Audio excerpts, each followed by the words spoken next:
আমরা আসছি কুষ্টিয়া জেলা ভেড়ামারা থানা থেকে। তো এখানে প্রতি বছরই আসি, ভেড়ামারা থেকে প্রতি বছর একটা বাস ছাড়া হয়, সেই বাসে সবাই মিলে আসি। তো এখানে এসে অনেক ভালো লাগে। এখানে যে প্রসাদ দেওয়ার যে ব্যাপারটা, এখানে মানে ধনী গরিব নির্বিশেষে সবাই একই কাতারে বসে প্রসাদ গ্রহণ করে। এমন দৃশ্য দেখতেও ভালো লাগে, নিজেরা উপভোগ করতেও ভালো লাগে। এখানে পাবনা হিমায়তপুর দোল পূর্ণিমাতে উৎসব 3 দিন উদযাপন হইতেছে।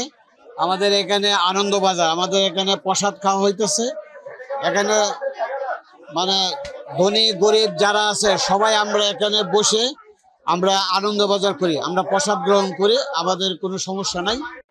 এবারের উৎসবে প্রায় 50 সহস্রাধিক ভক্তের সমাগম হয়েছে এই পরম তীর্থে এবং আনন্দবাজার দুপুরের কার্যক্রম হলো আনন্দবাজারে মহাপ্রসাদ বিতরণ। এখন সেই পরিক্রমা চলছে।